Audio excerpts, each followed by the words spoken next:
Durante estos 3 meses hemos estado hablando de este tema y hemos compartido muchas cosas de la palabra del Señor, y hoy quiero cerrar en el libro o en la carta a los Colosenses, pero vamos a leer primero el texto base, Romanos capítulo 12, verso 2. Romanos capítulo 12, verso 2. Ya usted debe sabérselo de memoria. Gloria al nombre de Jesús. Dice: no os conforméis a este siglo, sino transformados. ¿Por qué? Por medio de la renovación de vuestro entendimiento, para que compruebes cuál es la buena voluntad de Dios, agradable y perfecta. No te conformes. La Biblia siempre nos exhorta a no estar conforme. Dice, no recuerdo la cita bíblica, teniendo sustento y abrigo, estar ¿cómo? Estemos contentos, pero no estemos conformes. Porque cuando el hombre se conforma a algo, hasta ahí llega. Cuando el hombre se acomoda a un espacio, cuando el hombre se adapta a una situación, hasta ahí llega. Pero cuando el hombre acepta y de alguna manera se contenta con lo que hasta ese momento ha alcanzado, siempre su mentalidad va a tratar de buscar algo mayor. Por eso la palabra de Dios nos recomienda que no estemos conformes a este siglo, que no nos adaptemos a este siglo, que no nos acomodemos a este siglo, sino que busquemos en la palabra de Dios una renovación constante. Y de esa manera vamos a comprobar cuál es la buena voluntad de Dios, agradable y perfecta. Hablando de Colosenses, o la carta a los Colosenses, estas personas que existían en la iglesia de Colosa en el tiempo del apóstol Pablo tenían un gran problema, tal cual como vamos a descubrir que lo tenemos usted y yo hoy.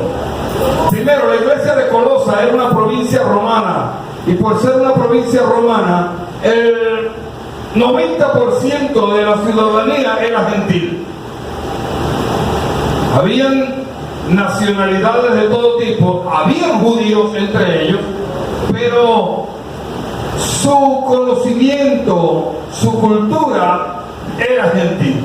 Aparte de que era una cultura gentil, la iglesia de Colosa, o los que estaban en Colosa, tenían un gran problema, y era que la cultura griega los había afectado a todos. La cultura, la filosofía. Y recuerde que la cultura griega, la filosofía griega, le hacía creer al hombre que el intelecto podía lograr todas las cosas.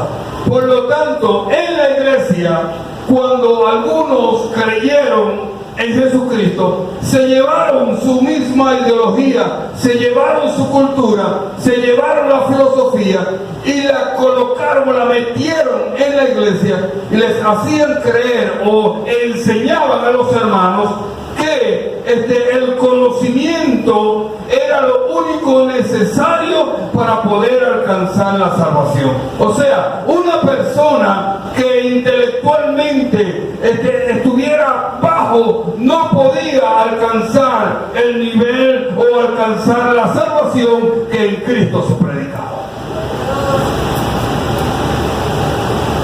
Y eso se constituyó en un problema. Porque la salvación en Cristo no tiene que ver con intelecto, tiene que ver con fe. Y cuando el hombre considera que por saber algo ya alcanzó algunos méritos delante de Dios, está equivocado, está mal. Cuando el hombre considera que por ser, tal vez, tener una profesión o tener un grado intelectual mayor que los demás que están a su alrededor, él está más cerquita de Dios, está equivocado. Está equivocado. Está tan equivocado como aquel que cree que por ser el más pobre de la iglesia, el que tiene menos, el que no sabe nada, Dios lo ama más. Igualito, usted también está equivocado. Oh, pero es que Dios me entiende porque Él sabe que yo no tengo. Usted está equivocado. Porque Dios no ve la necesidad de salvación en el hombre porque tenga o porque no tenga. Dios ve la necesidad de salvación en el hombre por cuanto todos pecaron y estamos destituidos de la gloria de Dios. Así que el apóstol Pablo se ve en la necesidad de escribirle a la iglesia de Colosa y resaltar en el capítulo 1, en el verso 15 al verso 18, el apóstol Pablo está resaltando el propósito principal de la carta. Dice, Él es la imagen, hablando de Cristo, Él es la imagen del Dios invisible, el primogénito de toda creación, porque en Él fueron creadas todas las cosas, las que hay en los cielos, las que hay en la tierra, visibles e invisibles, sean tronos, sean dominios, sean principados, sean potestades. Todo fue creado por medio de Él y para Él. Y Él es antes de todas las cosas, y todas las cosas en Él subsisten. Verso 18. Y Cristo es la cabeza del cuerpo, que es la iglesia. El que es el principio, el primogénito de entre los muertos, para que en todo tenga la preeminencia. El apóstol Pablo se ve en la obligación, en la necesidad de recordarle a la iglesia de Colosa que la salvación y la bendición de la gracia no viene a través de culturas, de filosofías, sino que todo existe porque en Cristo existía desde el principio. Todo lo que se ve y lo que no se ve fue hecho por Él y para Él. Aleluya. Juan el Bautista lo presentó de otra manera. Juan el Bautista, cuando los discípulos de los fariseos le llegaron y le dijeron, mira, tú eres el profeta que estamos esperando, eres tú el Mesías, ¿quién eres tú? Le dijo, no, yo no soy ese que ustedes preguntan, él está entre ustedes, viene antes que yo, pero es después de mí.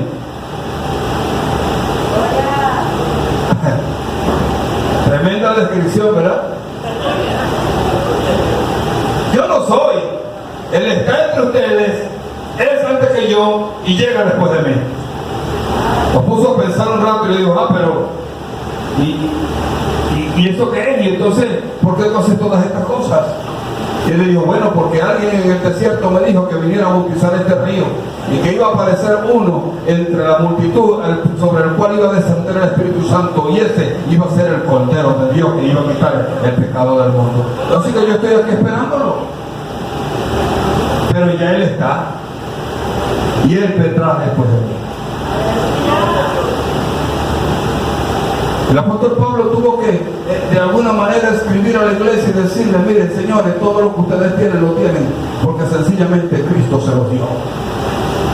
Y vamos a Colosenses capítulo 3 y vamos a tratar con la ayuda del Espíritu Santo de irnos de una manera seguida, y vamos a ver algunas cosas que el Espíritu Santo habló a la iglesia de Colosa que es necesario que usted y yo tengamos en cuenta hoy. Ya vimos que el objetivo principal de la carta a los colosenses es exaltar el nombre de Cristo por encima de cultura, de religión, de nacionalidad. Ahora, acompáñenme. Si pues habéis resucitado con Cristo, y ese si pues es como una confrontación.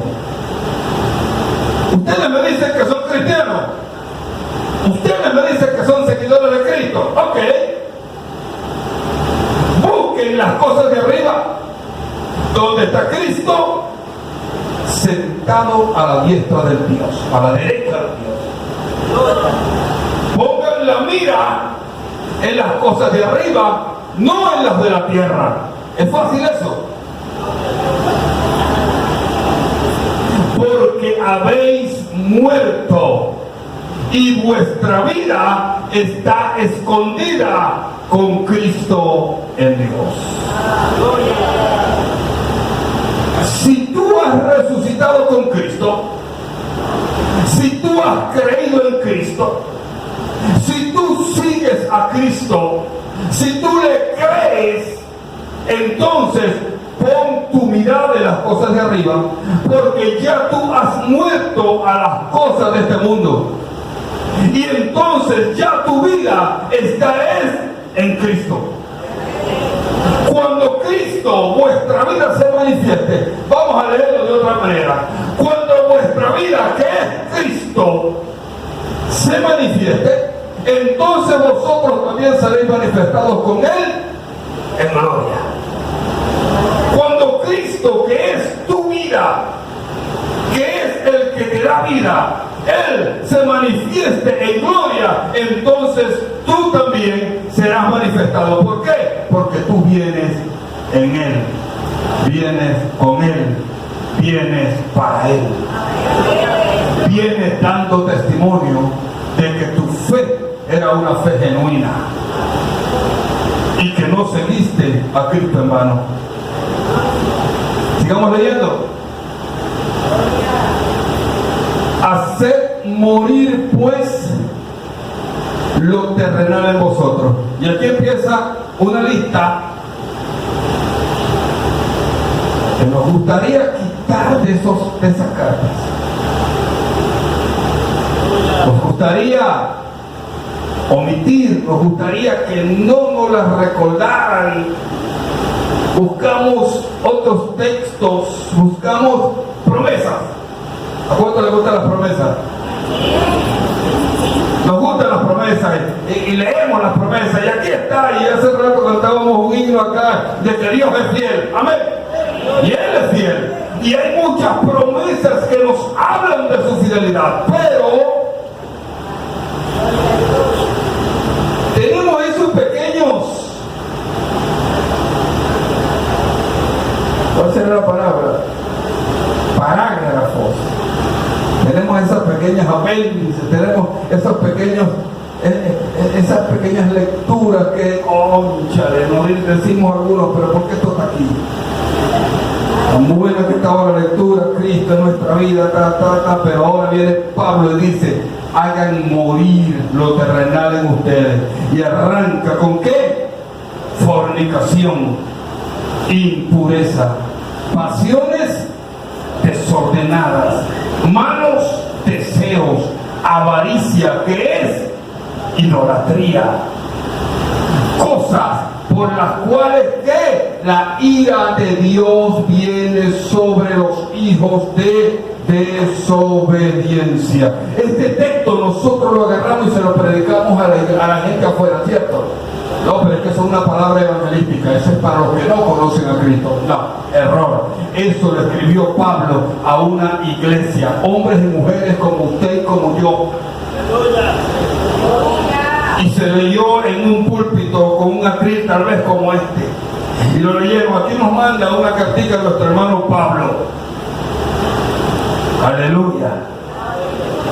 Y comenzó Pablo a decirle, ustedes son seguidores de Cristo, excelente, muy bueno, para adelante, pero es necesario que los que siguen a Cristo se liberen de todas esas cosas, porque liberándose de esas cosas te libera de la ira de Dios que viene sobre los hijos de desobediencia. Cristo es gracia. Estamos en la gracia. Dios nos perdona todo. Dios es ese papá y esa mamá que nos entiende. Dios es ese papá que que me entiende mis flaquezas y mis debilidades. Y Él sabe que, así como yo le perdono a mis hijos todo lo malo, Él me perdona a mí también todo lo malo. Dios no es como tú o como yo. La gracia está para todo el mundo. La gracia es para todos. Y Dios entiende tus flaquezas y tus debilidades. Por eso es que Dios no te ve a ti, el Padre ve a Cristo. Y cuando ve a Cristo, tú estás en Cristo. Y si tú estás en Cristo, tú estás justificado. Pero para poder estar en Cristo, tú tienes que dejar de practicar todas las cosas que practicas, que traen la ira de Dios para el hombre.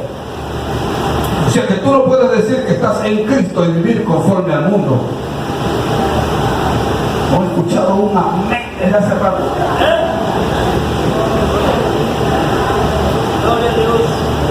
Y de repente él le diga, ¿para qué vino, hermano? Para recordarte el Espíritu Santo lo que debes hacer, porque Él te ama.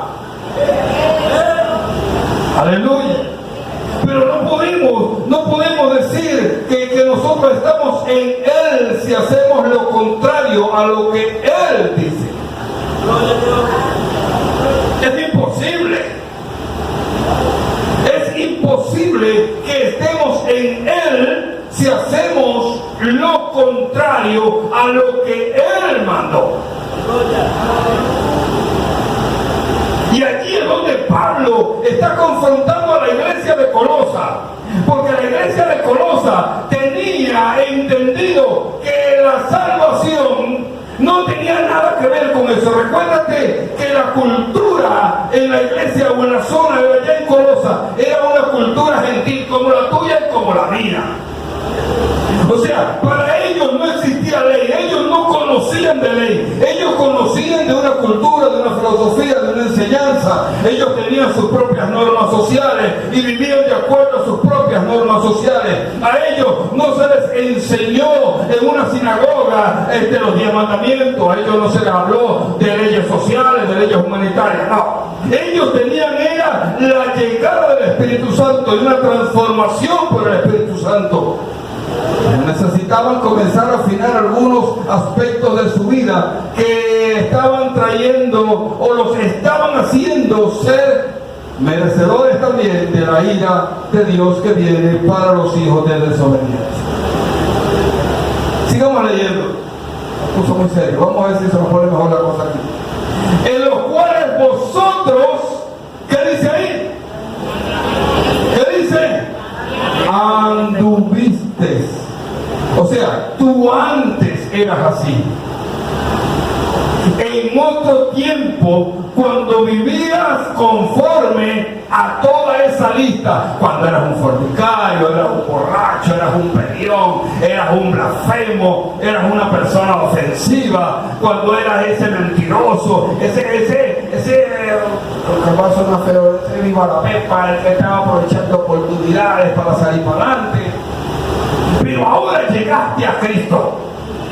Y cuando llegaste a Cristo, entonces le dijiste a Él, yo ahora quiero caminar conforme a tu voluntad. Enséñame, ayúdame, fortaléceme. Y todas las cosas del mundo entonces fueron quitadas y comenzamos a vivir conforme a la palabra del Señor. Sigamos. Pero ahora deja también vosotros todas estas cosas. ¿Seguimos?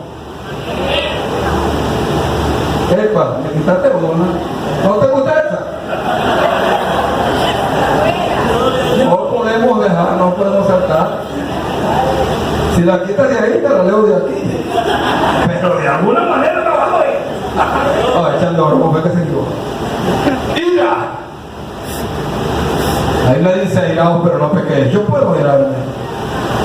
Quita la ira, quita el enojo, quita la malicia, quita la blasfemia, quita las palabras deshonestas. ¿Qué son palabras deshonestas? Groserías. ¿Qué son groserías? Todo lo que es despectivo hacia alguien. Hay palabras que son vulgares, pero hay palabras que son deshonestas.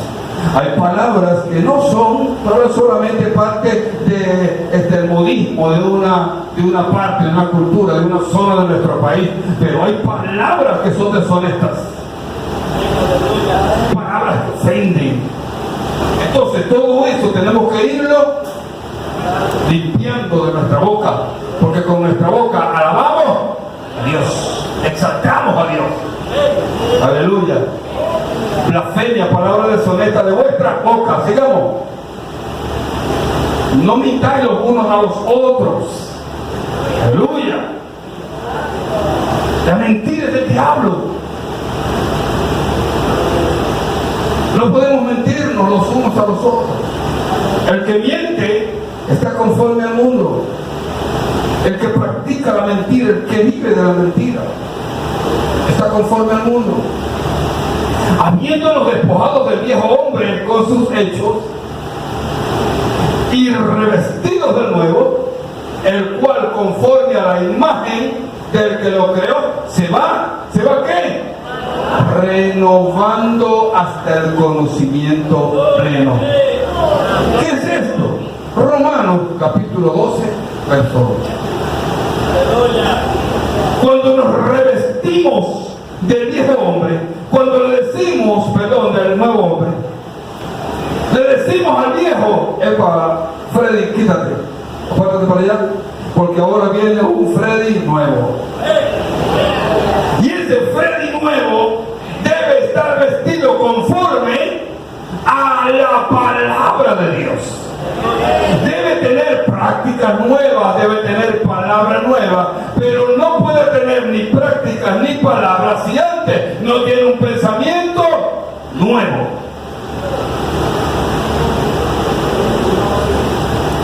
Si no hay un pensamiento nuevo, yo puedo cambiar mi forma de vestir 7000 veces. Si no hay un pensamiento nuevo, yo puedo tratar de hablar diferente, pero nuestros pensamientos nos van a llevar siempre hacia la misma situación. Por eso es que si nos renovamos en la mente, todo lo demás cambia. Muy bien lo dijo el hermano que predicó acá hace como 2 viernes atrás. Él decía que nosotros no vemos lo que es, sino que nosotros vemos lo que somos. Y es la realidad. Porque nosotros vemos lo que tenemos aquí.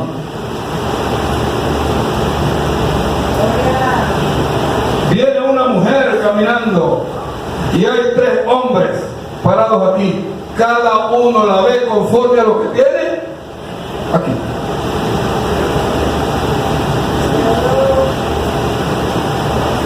No es una cuestión de que ay, voy a taparme, no.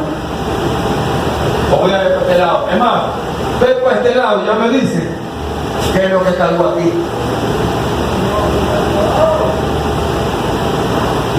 Viene un hombre, porque las mujeres viene un hombre caminando y las mujeres lo van a ver conforme a lo que tienen aquí, porque hay que renovarse el espíritu de la mente. Sigamos. Donde no hay griego ni judío, donde no hay barreras de nacionalidad, cuando el conocimiento pleno, cuando la palabra de Dios llena al hombre y el hombre comienza a pensar diferente, a ver las cosas diferentes, sus barreras de nacionalidad se quitan.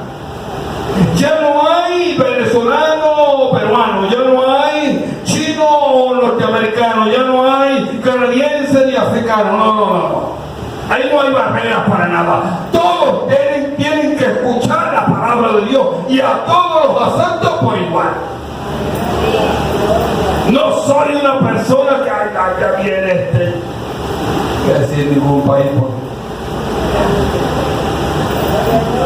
eso no, tiene que haber una apreciación de parte de Dios. Ya no hay circuncisión ni incircuncisión, las barreras religiosas se eliminan en Cristo. La religión ya no es un obstáculo en Cristo. En la iglesia de Colosa había un gran problema. Los de la circuncisión eran minimizados, porque la circuncisión eran ritos, eran costumbres. Pero los intelectuales y filósofos griegos y romanos minimizaban entonces a las otras culturas, porque ellos eran los que tenían el conocimiento pleno. Y entonces llega Pablo y le dice: aquí no hay ni griego ni judío, en Cristo no hay circuncisión ni incircuncisión, en Cristo no hay bárbaro ni hay escita. Los bárbaros eran esas personas que para la gente de Colosa eran grandes pensadores, eran mente inteligente, eran hombres que tenían algún tipo de conocimiento, pero no tenían la cultura griega. Y por no tener la cultura griega, entonces éramos los bárbaros. Por lo tanto, ellos eran tenidos aparte. ¿Por qué? Porque no conocían el idioma, no se dejaron influenciar por la cultura griega. Y los escitas eran peor, porque los escitas eran aquellas personas salvajes que no tenían ningún tipo de preparación intelectual. Eran los que vivían allá en las tribus del desierto, en las montañas, donde no les entraba nadie, y el que les quería entrar los mataban. Entonces Pablo dice: miren, señores, aquí esto no es una cuestión de cultura intelectual o de conocimiento. Aquí hay que predicarle al griego, hay que predicarle al judío. Aquí hay salvación para el que es incircunciso e incircunciso. Aquí al bárbaro y al escita hay que hablarles de Cristo, porque todos somos iguales. Y sigue la lista: aquí no hay siervos ni libres. Las barreras sociales se eliminan. Filemón era de la iglesia de Colosa, y Filemón era un hombre rico. Él tenía esclavos, él tenía siervos, y conjuntamente con Filemón habían otros. Y él le escribe: señores, mira, a Filemón, los siervos que han creído en Cristo, que te pertenecen a ti, ellos son iguales que tú en Cristo. Aquí tal vez haya una diferencia social. Tú eres el dueño y ellos son tus siervos. Pero en Cristo aquí no hay diferencia. Y eso era un gran problema. Era un gran problema para estos hombres que tenían a los siervos que creían en Cristo, porque ahora ellos tenían que tratarlos como hermanos en Cristo Jesús. Aleluya.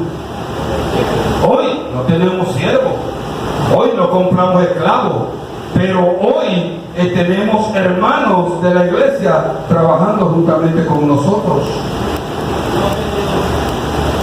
Tal vez yo soy el dueño de la empresa, tal vez yo soy el dueño de la constructora, tal vez yo soy el dueño del negocio, y meto hermanos a trabajar conmigo, y yo soy el jefe y ellos son mis empleados. Pero en Cristo, ellos y yo somos iguales. Cristo no hace preferencia porque, no, pero es que este es el jefe y este es el empleado, así que vamos a bendecir más a este que a aquel. No, no es así. Tenemos que tener la sabiduría de Dios. ¿Por qué? Porque dice allí el apóstol Pablo: sino que Cristo es el todo y el todos. Cristo es el todo. Sigamos leyendo. Vestidos pues como escogidos de Dios. Esta lista sí nos gusta. Vestidos pues como escogidos de Dios, santos, amados, de entrañable misericordia, de benignidad, de humildad, de mansedumbre, de paciencia, soportando unos a otros y perdonando unos a otros. Si alguno tiene queja contra otro, de la manera que Cristo lo perdonó, así también hacedlo vosotros. Está bonita la lista, ¿verdad? Y sobre todas estas cosas, vestidos amor, que es el vínculo perfecto. Pero ¿sabe algo? Usted no puede tener esta ropa sin cargar la otra. Imposible.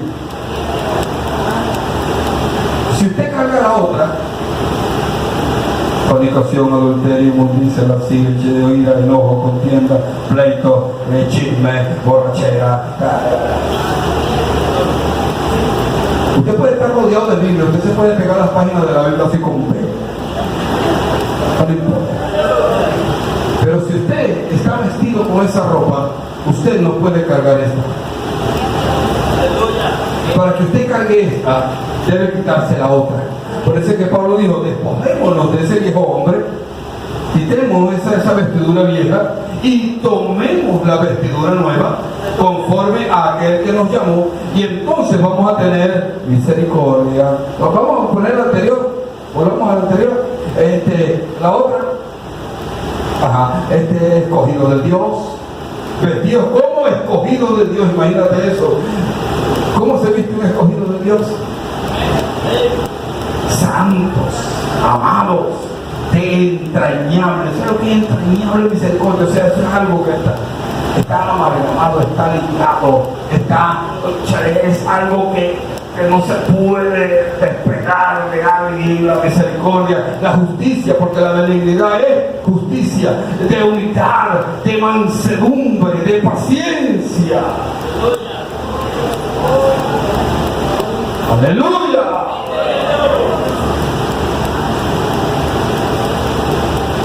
No es solo decir yo soy evangélico. No, eso es fácil.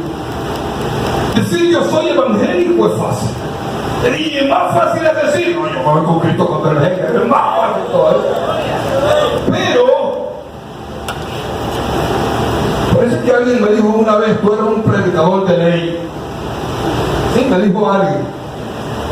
Porque él me decía, estábamos hablando él y yo, y tenemos alguna diferencia, pero bastante diferencia, no alguna, bastante. Y él me decía que la Biblia enseñaba que mientras más peca uno, más lo ama el Espíritu Santo, porque la Biblia enseña que donde abunda el pecado, sobreabunda la gracia. Entonces, para que sobreabunde la gracia en mi vida, yo tengo que vivir pecando. Y él me decía, yo puedo drogarme, yo puedo beber lo que yo quiera, puedo tener las mujeres. Es más, mientras más mujeres tengo, más me ama el Señor. Y como yo le recordaba estos textos de la Biblia, él me decía, tú eres un predicador de ley, tú todavía estás en la ley. Yo le dije, déjame con mi ley, sigue con tu gracia. Y al final veremos si a tu gracia la agarra la ley y a mi ley lo agarra la gracia. Pero no podemos descartar esto. Imposible. Entrañable misericordia, de benignidad, de humildad, de mansedumbre, de paciencia. Ahora sí, sigamos la otra. Soportando unos a otros y perdonando unos a otros. Aleluya, nos gusta que nos perdonen, pero no nos gusta perdonar. Bueno, unos a otros, si alguno tuviera queja contra otro, de la manera que Cristo te perdonó, así también hacedlo vosotros. ¿Es fácil todo lo que te estoy diciendo? Claro que no es fácil. Y sobre todas estas cosas, vestidos de amor, que es el vínculo perfecto. Estamos llenos de muchas cosas en nuestra vida. Y las seguimos arrastrando sencillamente porque no nos hemos despojado del viejo hombre. Y dice, mira lo que dice Pablo en el 15, y la paz de Dios gobierne en vuestros corazones, a la que así mismo fuiste llamados en un solo cuerpo, y sea agradecido. ¿A qué nos llamó Dios? A estar en paz. La palabra de Cristo mora en abundancia en vosotros, enseñando y exhortando unos a otros en toda sabiduría, cantando con gracia en vuestros corazones al Señor, con salmos, himnos y cánticos espirituales. Vamos al principio, no lo cambie. La palabra de Cristo more en abundancia en vosotros. La palabra de Cristo, no cultura, no filosofía, no religión, no ideología, no, la palabra de Cristo.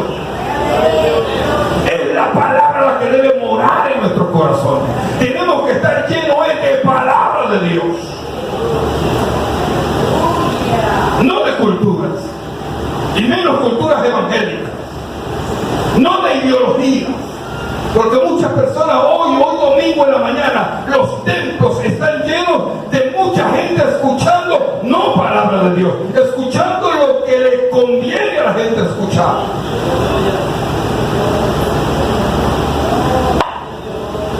Muchos hoy en la mañana prepararon grandes sermones solamente para llegarle a la gente al alma. Pero esta palabra llega al espíritu. Y esta palabra es la que renueva la mente. Si tú abres tu mente para Cristo. Porque si tú te sellaste, esta palabra ya no tiene cabida en ti. La palabra de Cristo mora en abundancia en vosotros, enseñando y exhortando unos a otros en toda sabiduría, cantando con gracia en vuestros corazones al Señor, con salmos e himnos y cánticos espirituales. Sigamos. Y todo lo que hacéis, sea de palabra o de hecho, hacedlo todo en el nombre del Señor Jesús, dando gracias a Dios Padre por medio de Él. Todo lo que hagas, vamos al otro, al que está. Todo lo que hagas, sea de palabra o de hecho, háganlo en el nombre de Jesús. Todo lo bueno. Porque el malandro, cuando va a salir a robar, muchos, hombre, el Padre y el Espíritu Santo, que se van a robar, se persignan. Y algunos padres en la iglesia, sus hijos se van a ir a las bibliotecas, sus hijos se van a ir a los prostíbulos, sus hijos se van a ir de farra. Vaya, mi hijo, que Dios le acompañe. Yo me voy a quedar aquí orando por ti para que Dios te cuide. Me va a disculpar, pero yo creo que dice ahí: todo lo que hacéis, sea de palabra o de hecho, hacerlo todo en el nombre del Señor Jesús, dando gracias a Dios Padre por medio de Él. Mucha gente andan robando, mucha gente andan asesinando, mucha gente andan trampeando, andan adulterando y andan fornicando y andan haciendo de la suya, y después dicen: gracias Dios porque me cuidaste. Dios no te cuidó. Las consecuencias de tus hechos te van a alcanzar. Porque todo nos alcanza. Todo nos alcanza. El pecado nos alcanza, las malas decisiones nos alcanzan. Todo lo que hacemos nos alcanza. No podemos tratar de justificar un pecado con una oración. La oración no santifica las cosas. No. Si yo sé que mis hijos van a hacer lo malo, si yo sé que mis hijos andan haciendo lo malo, yo lo que puedo decir al Señor es pedir misericordia por ellos, pero yo no voy a alentar en ellos la confianza de decirle: vaya que Dios va con usted y el Señor lo va a cuidar. No puedo alentarlo. Yo tengo que exhortarles, decirles la verdad de Dios, decirles el camino por el que van, hacerles entender que en ese camino Dios no los está guardando. No los está guardando. El hombre se fabrica su propio futuro.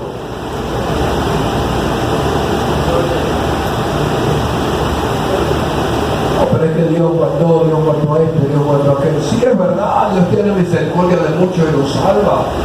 Es una realidad. Dios tiene misericordia. Y te tengo que decir: sigue orando por tus hijos, sigue orando por tus hijas, síguele pidiendo a Dios que los toque, que los salve, pero háblales a ellos, hazles entender que están haciendo mal, háblales la palabra de Dios, encamínalos por el camino de salvación. No les hagas entender, no les hagas pensar que Dios está con ellos en esa decisión, si la decisión está mal. Pídele a Dios que Dios los encamine, que Dios los guarde en su gracia, pero no les hagas pensar a ellos: no, que Dios va conmigo. No. ¿Cuánto no nos hemos conseguido nosotros por allí predicándole hombres y mujeres que tienen mala conducta, y cuando uno les habla dice: no, yo me guardo porque ya tengo a mi mamá orando por mí, allá tengo a mi tío, allá está mi papá, no, mi papá es pastor, mi mamá es diaconisa y ella ora por mí, Dios me guarda. Porque ella me dice que Dios va conmigo a todo lugar. No, Dios no va contigo a todo lugar. Porque Dios no está complacido con los hijos de desobediencia, con los que practican el pecado. Lamentablemente tenemos que decírtelo. Dios no está complacido con la conducta que va en contra de Él. Él te ama. Porque a todos nos ama, a todos los que estamos aquí, que profesamos la fe en Cristo, y a los que no la profesan, a todos nos ama. Pero tuvimos que decidir cambiar nuestra manera de pensar, cambiar nuestras actitudes, cambiar nuestras palabras, dejar de frecuentar los sitios que frecuentábamos, a retirarnos un poco de las amistades que teníamos y hacer nuevas amistades. No desecharlos a ellos, no, porque también los amamos, son nuestros amigos y desearíamos que todos lleguen a la salvación. Pero hay que hablar verdad. Así que este evangelio que muchas veces nosotros presentamos a nuestra sociedad, tenemos que hablarlo con sinceridad. Miren lo que le dice Pablo a la iglesia de Colosa. Ustedes han creído en Cristo, perfecto. Y le sacó una lista que muchos de nosotros no queremos oír. Ustedes dicen que, bueno, aquí tienen esta otra. Si ustedes están viviendo conforme a estas características, está perfecto. Pero todo lo que ustedes hagan, sea de palabra o de hecho, háganlo todo en el nombre de Jesús. Pero para que en el nombre de Jesús haya autoridad, debe haber conocimiento del que habla en el nombre de Jesús. Por eso es que los que estaban echando aquel demonio en el nombre del Cristo que predicaba Pablo, los demonios le dijeron: sabemos quién es Pablo, a Jesús también lo conocemos, pero ustedes no. Y los agarraron y les dieron una pena a los demonios. Porque la cuestión no es decir, fuera, en nombre de Jesús. No. Pero es que por allá un borracho y que fue un demonio. Sí, pero eso no es la regla. La regla es que hay que andar en santidad. Eso quién sabe a quién le estaría Dios dando una bofetada ahí en ese momento. Pero no quiere decir que entonces cualquier persona puede andar en el nombre de Jesús haciendo cosas.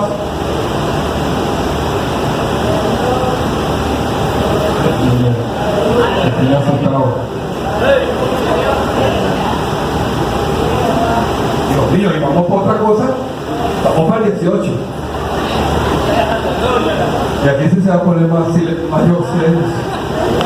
Vamos para el 18.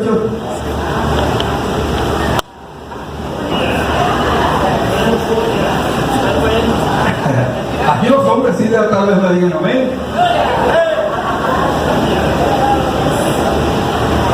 Casadas,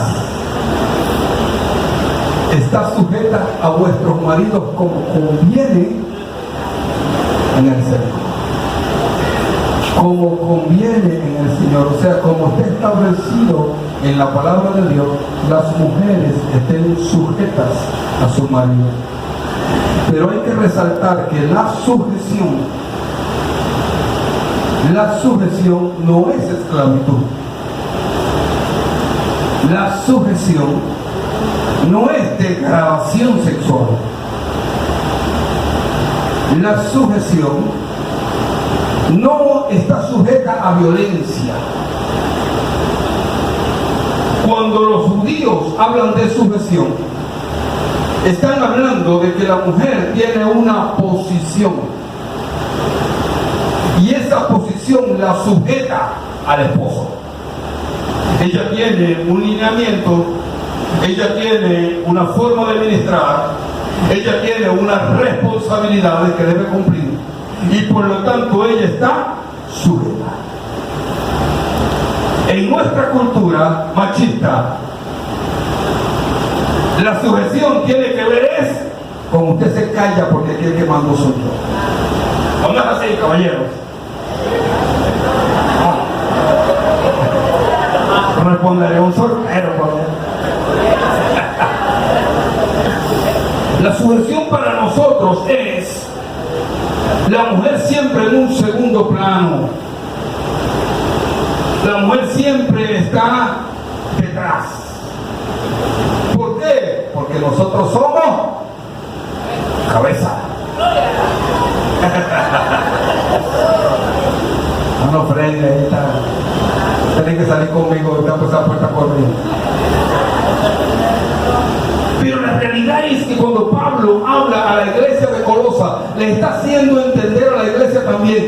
porque las mujeres de Colosa en su mayoría eran gentiles. Ellas no conocían el concepto de sujeción bajo los principios de la palabra. Nunca les habían enseñado. La cultura de ellas era una cultura liberal, era una cultura de idolatría, era una cultura que tenía que ver con prostitución, con libertad sexual. Allí no había ningún tipo de restricciones.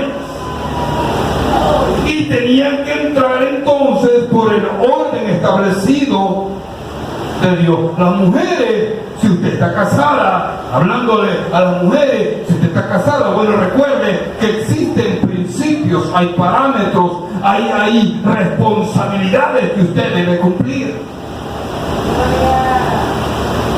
Aleluya.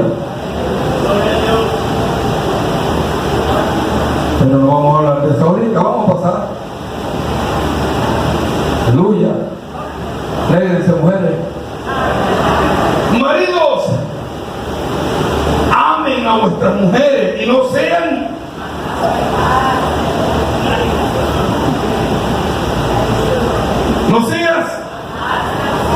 machista con ella, no seas rústico, no seas ordinario, no seas grosero, no seas violento, no seas tirano con ella. Aleluya. Yo sé que las mujeres se iban a parar y van a aplaudir, o de repente porque el hombre está al lado. Maridos, ama a tu mujer, ama a tu esposa, ámala. En otra porción de la Biblia dice, ámala como Cristo amó a la iglesia. Ámala, debes amarla. ¿Sabes por qué se escribe esta palabra? Porque el problema en la iglesia de Colosa estaba trascendiendo a la familia. Se había salido de la iglesia y ya iba en la familia. Habían hombres que golpeaban a sus mujeres. Si en el mundo, si cuando tú no eras cristiano, tú golpeabas a tu esposa o tu esposa te golpeaba a ti, ahora en Cristo no puede existir eso. Porque ahora en Cristo tú eres una nueva criatura. Si cuando tú no eras cristiano, en tu casa lo que había era pleitos, ira, contienda, eso era un solo brollo desde el lunes hasta el lunes, una sola discusión, un solo pleito. Ahora no, porque el Señor nos llamó a paz. Y si hay alguna diferencia, se soluciona esa diferencia o ese problema, se soluciona ahí en privado, trancadito, los dos bebiendo café, hablando en la sala, hablando en el cuarto, y después que venga lo que tenga que venir. Pero hay que solucionar. Un hombre que diga que sirve a Cristo no puede decirme a mí que tiene una semana que no le habla a su esposa. Una mujer que me diga a mí que sirve a Cristo no puede decirme a mí que ella le manda a decir cosas a su esposo a través de los hijos. ¿Qué le está enseñando a esos muchachos? Porque Cristo es tu vida. Porque has nacido de nuevo. Así que ya no pueden volar más los platos. No pueden volar más. Ya no tiene que meterse el hombre con una bañera adelante tipo escudo. Vienen cosas de allá para acá. No. Sino que Cristo cambia la vida del hombre. ¿Cuánto creen que Cristo cambia? Cristo cambia. Y si tú hasta este momento habías ofendido a tu esposa, habías golpeado a tu esposa, pídele perdón a ella. Y usted, perdónelo. Pero recuérdense, sujeción no tiene nada que ver con aceptar violencia, degradación sexual o practicar el pecado. Nada. Nada que ver. No tiene nada que ver. Busquen la Biblia. Busquen la Biblia. Deja de estar escuchando por ahí por internet bromas raras. Porque yo he escuchado unas predicadoras que, Dios mío, son unas predicadoras que verdaderamente Le dan algunos consejos a las mujeres que eso no sirve para nada. Así se busca un texto bíblico y lo apliquen a su manera. Eso no sirve para nada. Y otros que le dan algunos consejos a los hombres que tampoco sirve para nada. El consejo bíblico para las mujeres de Dios, sujétense a sus maridos. O sea, busquen la manera de entender cuáles son sus responsabilidades, cuáles son sus compromisos, y haciendo sus responsabilidades, cumpliendo con sus compromisos, entonces las cosas van a ir marchando para bien. Ustedes, caballeros, el consejo bíblico, ¿cuál es? Y para mí también, amen a su esposa, amo a mi esposa. Y si yo la amo y ella cumple, nuestros hijos van creciendo en un hogar que está equilibrado, y entonces ellos van a ir encaminados, y cuando ellos tengan su propio hogar, entonces ellos van a trabajar conforme a lo que vieron. No, pero es que yo conozco unos hogares que no así, si esos son la excepción de la regla. Pero si usted se mantiene en los propósitos y en los principios de Dios, así va a suceder en el futuro. Algunos casos aislados. Pero si tú siembras amor en la familia, vas a cosechar amor en la familia. Entonces la iglesia de Colosa tenía ese problema. Vamos a seguir leyendo. Hijos, obedeced a vuestros padres en todo, porque esto agrada al Señor. Aleluya. Vivimos en una sociedad que enseña a nuestros hijos por todos los medios, todas las redes sociales, televisor, radio, periódico, todo ese montón de bromas que ya ni se usa, pero todo eso fue usado para que una generación dejara de estar sujeto a los padres. Y todo lo que es psicología, psiquiatría y todo lo que tiene que ver con la mentalidad y el consejo para los padres, todo va enrumbado para que esa rebeldía que siembra las redes por aquí, entonces debilita todo el conocimiento por aquí, le debilita la autoridad a los padres, y por aquí le fortalece la rebeldía a los hijos.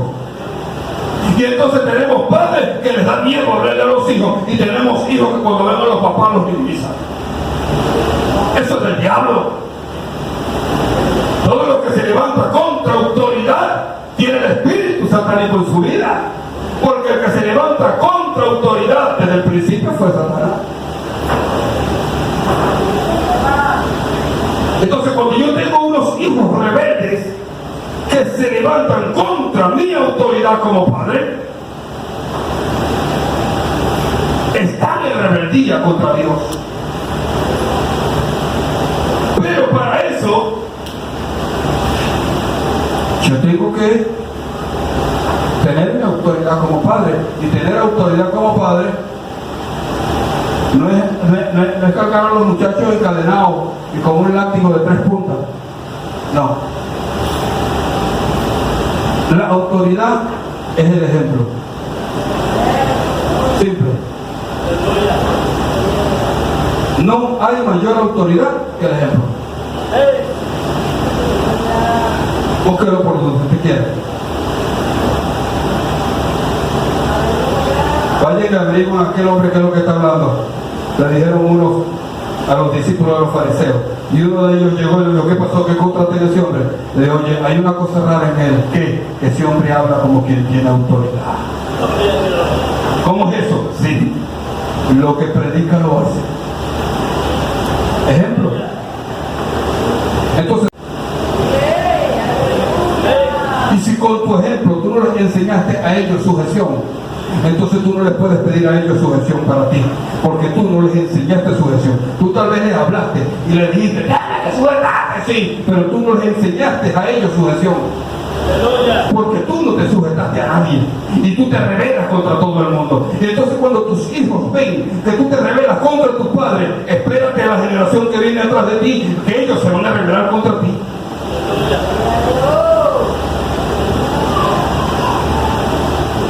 Y esta sociedad,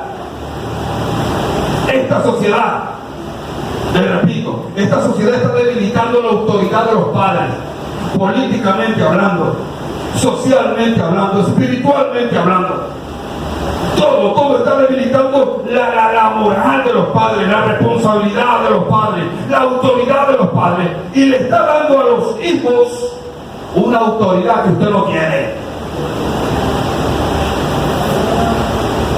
Y entonces, ¿qué es lo que sucede? Que si en la casa no existe tal autoridad, autoridad, eso lo quieren traer entonces a la iglesia. Y en la iglesia no se quiere sujetar a nadie. ¿Por qué? Porque en la casa no se sujeta.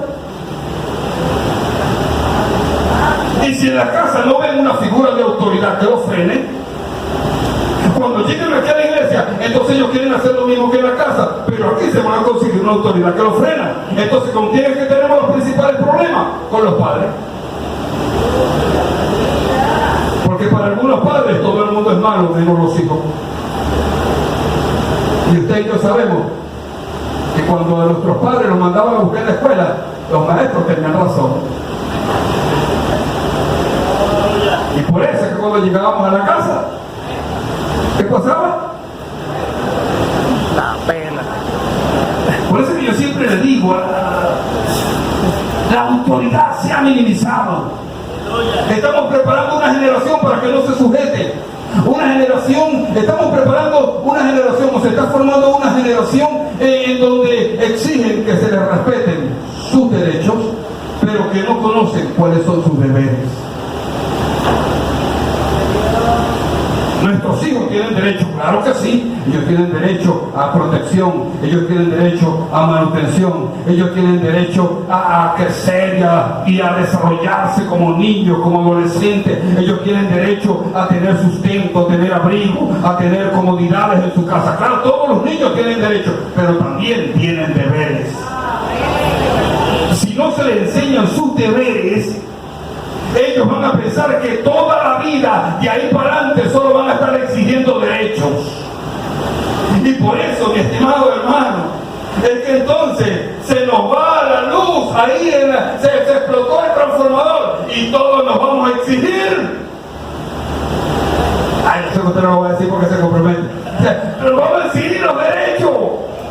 Y nos vamos allá a la compañía de electricidad con pancarta: queremos luz, queremos luz. Irresponsable allá. Pero ¿cuántos pagamos la luz? Deber.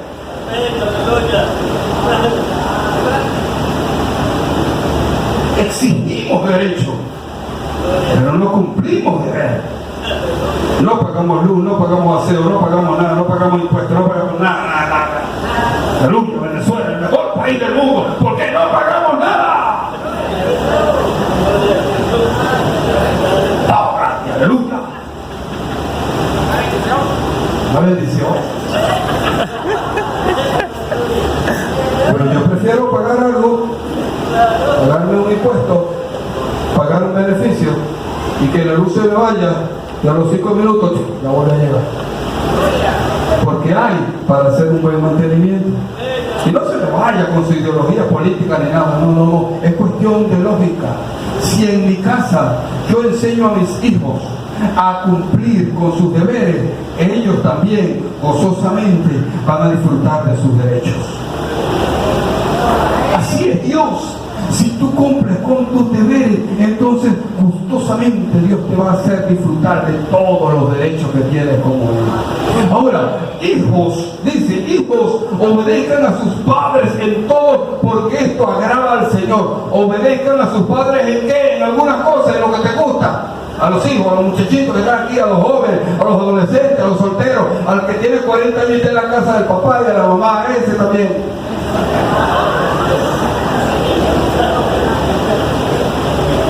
Sí, porque si tú estás en la casa de tu papá y tu mamá y tienes 30 años, usted está sujeto a esos viejos que están ahí. ¿O no? Porque esa es la casa de ellos. Usted no puede llegar a ponerle ya, y yo ya cumplí 18 años, ahora yo aquí, este es mi horario, usted se equivoca.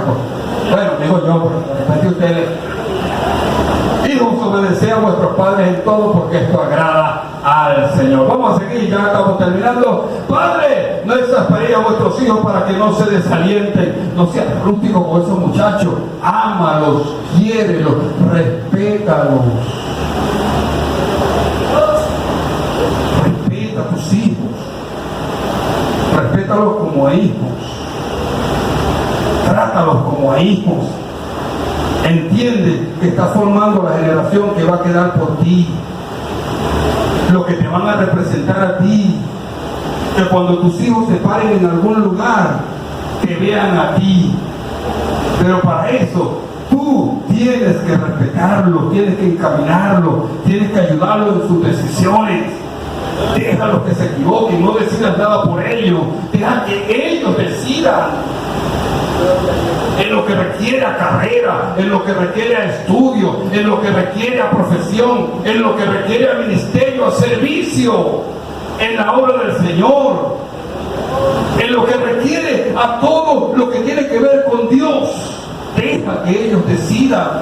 Ellos no se van a salvar porque tú los traigas obligados. Ellos se van a salvar porque ellos un día abran su corazón a Cristo. Deja que ellos tomen decisiones. Ayúdalos. Órale a Dios para que Dios los dirija. Seguimos. Siervos, obedecer todos nuestros amos terrenales, no sirviendo al ojo como los que quieren agradar a los hombres, sino con corazón sincero temiendo a Dios. Y todo lo que hagáis, hacedlo de corazón como para el Señor y no para los hombres. Con esto termino. Todo lo que hagas, hazlo como para el Señor. Con excelencia para Dios. Aleluya. La palabra de Dios se hace efectiva en el hombre cuando el hombre comienza a practicarla, no cuando la lee. La palabra de Dios se hace efectiva cuando tú la practicas. Si tú te sabes la Biblia, perfecto. Estúdiala, vuelve a leer, reléela. Pero comienza a practicarla. Cuando tú comienzas a practicarla, comienzas a ver los beneficios de practicar la palabra de Dios. Comienzas a ver algunas cosas que están ahí implícitas en la palabra de Dios, que no se leen a simple vista en el versículo, pero que están implícitas en la práctica del versículo. Y entonces cuando tú comienzas a practicar, entonces comienzas a ver cosas que están allí que tú no leíste, pero que comienzan a salir de la palabra de Dios y te comienzan a enseñar algunas cosas. Así que te recomiendo que no solo la leas, sino que también la practiques. Practica la hospitalidad, practica la obediencia, practica el amor, practica la fidelidad, practica la humildad, practica la templanza, practica la ayuda mutua, practica la comunión. Practica la vida devocional, ora, ayuna, vigila, ayuda a alguien, dale algo a alguien. En esta semana dispón tu corazón, voy a ayudar a alguien, le voy a entregar aunque sea una harina a alguien, un arroz. No tengo mucho, pero de lo poquito que hay, voy a darle a alguien. Practica la hospitalidad. Y entonces, eso que tú practicas, tú te vas a sentir concha. De repente saliste con la bolsa y todavía ibas pensando, ¿será que me devuelvo? Pero cuando llegaste al sitio y viste la necesidad que había allí, y viste que había más necesidad que en ti, y que tú estás ayudando con algo, eso produce en ti un espíritu, una sensación de bendición y de paz a tu vida. El versículo te dijo, ayuda. Pero cuando te moviste a ayudar, surgió otra serie de cosas en tu vida que no están en el versículo, pero que están implícitos en esa palabra. Así que te recomiendo que leas la palabra de Dios, y la palabra de Dios va a ir cambiando muchas cosas en tu vida. Amén. ¿Te puedes colocar el pie, por favor?